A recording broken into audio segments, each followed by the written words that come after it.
RMS News, Sistema de Comunicação Integrada. Obrigado pelo carinho da sua audiência. A Defesa Civil emitiu um alerta para fortes ondas de calor que podem levar a temperatura acima de 40 graus nos próximos dias em cidades do interior de São Paulo. De acordo com o órgão, entre esta quarta-feira até o sábado, dia 3, em Sorocaba, os termômetros devem registrar temperaturas entre 35 e 40 graus. Entre as inúmeras recomendações, a Defesa Civil orienta para que a população se hidrate e não faça exercícios físicos em horários com maior incidência de radiação ultravioleta do sol. No início dessa semana, a Metsu-Meteorologia já alertava que um episódio de calor histórico atingiria o Brasil nessa semana, com temperatura acima dos 40 graus no sul, no centro-oeste e no sudeste do país, e que em alguns locais podem atingir e se aproximar dos 45 graus. Para falar sobre este assunto, recebemos aqui no RMS News o professor Antônio Carlos Gonçalves, coordenador do curso de Engenharia Ambiental da Uniso, Universidade de Sorocaba. Professor, satisfação imensa recebê-lo aqui no RMS News. Olá, Oliveira. É sempre um grande prazer conversar com você e com seus ouvintes. Estou à sua disposição. A satisfação é nossa, professor, principalmente para nos fazer compreender esse cenário. E bom seria que, ao final dessa nossa conversa, o senhor pudesse trazer aí a possibilidade de temperaturas mais amenas. Não sei se será o caso. Nós vamos ter que acompanhar essa entrevista para poder ver qual vai ser o cenário. Mas vamos lá, professor. Dentro de um contexto geral, é possível apontar as causas e os impactos no meio ambiente destas altas temperaturas de calor registradas principalmente na nossa região, professor? Sim, Oliveira, sim e sim, ouvintes. O que está acontecendo, nós estamos com um fenômeno que é relativamente raro. O que acontece? Nós temos um centro de alta pressão. O que é um centro de alta pressão? Ar relativamente frio e seco descendo das altas altitudes, e ele funciona, falando com um linguajar assim, mais tranquilo, como se fosse uma panela de fervendo e a gente colocasse uma tampa em cima. Este centro de alta pressão, ar denso e frio e seco, faz com que o calor fique preso aqui na superfície. Então, isso que nós estamos vendo agora. Para gravar isso, Oliveira, o que acontece? Não estão chegando as frentes frias que vêm lá do Polo Sul. Nós tivemos uma na segunda-feira, bem fraca, deu uma chuvinha bem mala aqui em Sorocaba, mas não estão chegando porque se associou um outro fenômeno, que é um vento de altitude acima de 1.500, 2.000 metros, que simplesmente faz um bloqueio desviando essas frentes para o oceano. Professor, este fenômeno tem alguma relação com o El Niño? Sim e não, tá?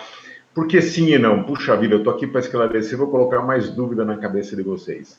O El Niño é um fenômeno que acontece no Oceano Pacífico e tem um aquecimento anormal das águas superficiais do oceano. Ouvinte, imagine, olha o mapa mundi, vê o tamanho daquilo lá. Para aquecer aquilo de 1 grau, imagina a quantidade de energia que se precisa. Nós temos o El Niño, que é esse aquecimento anormal da superfície das águas do Oceano Pacífico, e tem um contramovimento dele que se chama Laninha, em contraposição ao El Niño, que é um resfriamento das águas do Pacífico. Ambas essas ações têm efeito em escala mundial. A atmosfera é toda interligada e o que acontece, ainda mais nessa magnitude, nessa ordem de grandeza, afeta todo o planeta. O que está se desenhando, eu não posso afirmar com certeza ainda, a gente não tem todos os dados, é uma configuração de Laninha. Se for Laninha, o que nós teremos? Nós teríamos, aí você me pediu, né, Oliveira, temperaturas um pouco mais amenas aqui na nossa região, muita chuva no Rio Grande do Sul, e uma boa notícia para os nossos irmãos nordestinos, chuva também no Nordeste. Professor, agora um outro provocativo. O senhor disse que estava aqui para esclarecer. Eu fiz uma pergunta que acabou parecendo querer colocar mais dúvidas no nosso internauta. Entretanto, não foi isso, porque o senhor esclarece, é um cientista, é um estudioso da área. Alguma coisa a ver com o chamado aquecimento global? Também, de novo, sim e não. A gente fica nesse contexto de você, como técnico, como professor, com a responsabilidade de uma instituição do tamanho da Uniso atrás de você, você fica meio pisando em ovos para não afirmar aquilo que a gente não tem categoricamente em mãos. Se a gente olhar numa extensão mais ampla, sim, tem a ver o que vai acontecer o aquecimento do planeta. O planeta está se aquecendo e está se aquecendo já definitivamente por uma ação causada por nós, seres humanos, e esse aquecimento vai causar fenômenos climáticos mais intensos, frios mais intensos, calor mais intenso, chuvas mais intensas, ou seja, vai acelerar o processo, como se nós tivéssemos, voltando à analogia da panela em cima do fogão, aumentado o gás. Para que a gente aumente o gás, as coisas vão acontecer mais rápido. Por outro lado, esse é um fenômeno que local, vamos dizer assim, desse bloqueio, ele acontece nas passagens do inverno para a primavera e também acontece às vezes no outono, mas as duas coisas acabam se juntando. Em termos de atmosfera, não dá para a gente separar uma coisa e separar outra coisa. É tudo junto e misturado, como diz a moçada por aí. Já era previsto pelos cientistas, pelos analistas, estudiosos da área, esse aquecimento nesse período, ou foi algo que surgiu dentro de um contexto de fenômeno da natureza?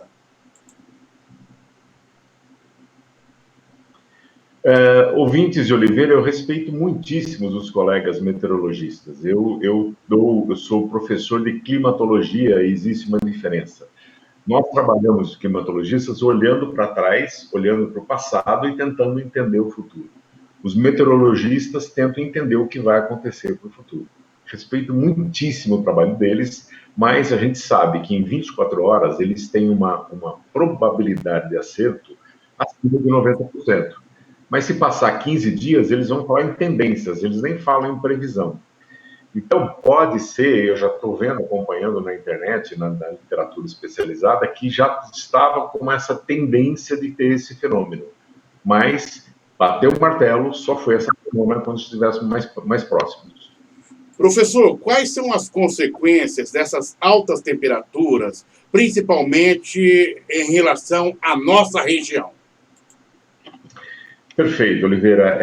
Eu tive o prazer de dar uma entrevista para você em novembro do ano passado, quando nós tivemos a oportunidade de falar que a situação de água em Sorocaba estava crítica. Nós estamos já no finalzinho de novembro e eu disse para você que só tinha chovido, até aquele momento, só 5% previsto para o mês de novembro de 2019. Agora, parece que começou mais cedo. Nós estamos fechando hoje setembro, e setembro tem alguma coisa em torno de 13% a 15% só da chuva prevista. E já vem carregando um déficit de agosto. Com esse calor, se não esse bloqueio não for rompido e as frentes frias não chegarem à nossa região provocando chuva, teremos problema de água. Problemas de água que já se apresentam na cidade, né, professor? Tanto é que o SAI, e daquela entrevista que eu tive a satisfação de lhe entrevistá-lo e conhecê-lo, né, como uma fonte muito importante, um estudioso da área no nosso município, isso é muito bom que o internauta saiba do potencial científico de conhecimento que nós temos nas nossas universidades, de uma forma mais específica, nesse caso, da Universidade da Uniso, e eu conversava com o professor, como ele disse, naquele momento o senhor já sinalizava, e a gente começa a ver aí. O SAI fala em rodízio. Entretanto, já há quem diga que o que se estabelece em Sorocaba hoje é um racionamento de água, numa região específica, na região do Éden, Cajuru e na região do Distrito Industrial. Olha só a importância dessa região. O senhor crê, qual a análise, diante dos números, boletins, informativos científicos que o senhor tem, análise, é que esse cenário ele poderá se ampliar para o contexto da cidade ou da região? Qual é a leitura que o senhor tem no momento? Bom, vamos por partes. A Sorocaba é abastecida 80% pela Itupararanga. A gente está acompanhando o nível da Itupararanga e estamos vendo o que está acontecendo lá. Essa região que você especificou, ela é abastecida pelo rio Pirajidu-Mirim, tá certo? O Pirajidu-Mirim é um afluente do rio Sorocaba, que vai encontrar o Sorocaba ali perto da YKK. Já fiz propaganda aí. Não há problemas, professor. O importante é a informação. E aí a tua colocação está dentro de um contexto informativo. Vamos em frente, professor. Desculpe, ouvintes, mas o que acontece? Esse é um rio relativamente pequeno, ou seja, apesar de ter uma barragem de normalização ali na Aparecidinha, ele vai sofrer mais do que Itupararanga, que é um gigante perto do que o SAI tem ali nessa região do Éden, tá certo? Mas a gente já começa a sentir os sinais aí de esgotamento dos nossos mananciais. E qual é o alerta que se faz diante desse cenário e o que lhe preocupa nesse momento? O alerta que a gente pode fazer na área ambiental, e serve para agora, e serve para o período de chuvas, é o seguinte: a água é um bem precioso. Cito aqui o Papa Francisco. Em 2015, ele lançou uma encíclica. Quando o Papa quer falar aos seus fiéis, ele escreve uma carta, ele lançou uma encíclica dizendo sobre o problema ambiental. E um dos pontos focais dessa encíclica era a água. Nós temos que entender que a água doce é um recurso finito. Nós já estamos barrando os pontos de limitação disso. A nossa bacia do Sorocaba, do Sorocaba Médio Tietê, é uma região pobre em água, relativamente, por exemplo, ao nosso vizinho do Vale do Ribeira. Então, nós temos que economizar água, tá bom? Pode ser que o ouvinte não goste muito da palavra de economizar água, mas racionalize, tente pensar antes de usar. Eu preciso lavar meu carro agora? Eu preciso usar uma mangueira para lavar minha calçada? Eu não poderia fazer isso com uma vassoura? Esse é um primeiro ponto. O segundo ponto é a questão da saúde. O que acontece? À medida que aumenta a temperatura, o nosso metabolismo tenta correr atrás para manter nosso corpo dentro de parâmetros aceitáveis. Para isso, a gente precisa suar. Temos que suar e temos que tomar muita água, repor essa água. Só não economize a água na hora de beber, entendeu? O resto dá para a gente economizar. Professor, importante as suas colocações. Fico feliz por ter um cientista, um estudioso da área conosco aqui no RMS News. E é muito importante essa sua participação. Dentro desse contexto, eu tenho certeza que ficaríamos horas e horas conversando com o senhor e nos passando informações importantes dentro desse contexto. Infelizmente, o tempo não permite, mas eu posso voltar para o professor dizendo o seguinte: alguma colocação que o senhor julga importante colocar agora aqui para orientação, na linha de prestação de serviço para aqueles que acompanham o RMS News? Sim, como última palavra, primeiro eu agradeço muitíssimo a oportunidade. Lembrar que nós estamos ainda sobre uma pandemia. A pandemia não foi controlada, não se tem vacina ainda. O fato de se ter pouca água, a gente ter que, de alguma forma, racionalizar a água, pode piorar a situação. Portanto, todo o alerta é importante no sentido de preservar a saúde. A vida vem em primeiro lugar. É o slogan que a Uniso está usando nesse momento de aulas virtuais e que eu tomo emprestado aqui e passo para os seus ouvintes. A vida vem em primeiro lugar. Professor, satisfação imensa tê-lo conosco aqui. Muito obrigado e até a próxima. E obrigado por trazer o seu conhecimento científico para que a gente possa ir se situando dentro desse cenário. Confesso, professor, que comecei a entrevista com alta temperatura, termino com alta temperatura. O senhor não deu nenhuma esperança por uma solução nesses 10, 12 minutos, mas pelo menos nos fez compreender esse cenário. Obrigado, professor.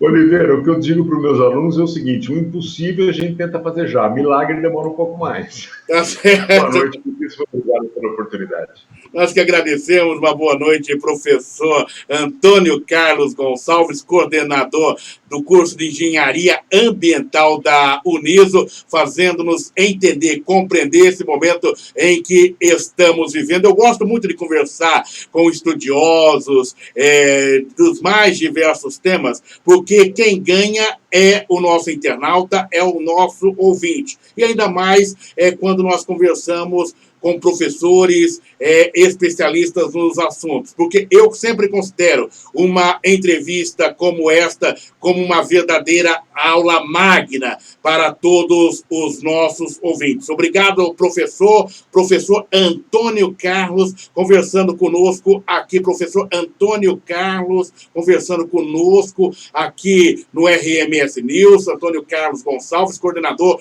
do curso de Engenharia Ambiental da Uniso, Universidade de Sorocaba, falando sobre estas fortes ondas de calor que estamos vivendo em Sorocaba, e termino com um alerta da Defesa Civil, que emitiu um alerta para fortes ondas de calor que podem levar a temperatura acima de 40 graus nos próximos dias em cidades do interior de São Paulo, entre elas Sorocaba, onde a temperatura poderá oscilar na casa dos 35 aos 40 graus. rmsnews.com.br, jornalismo para você conectado na internet.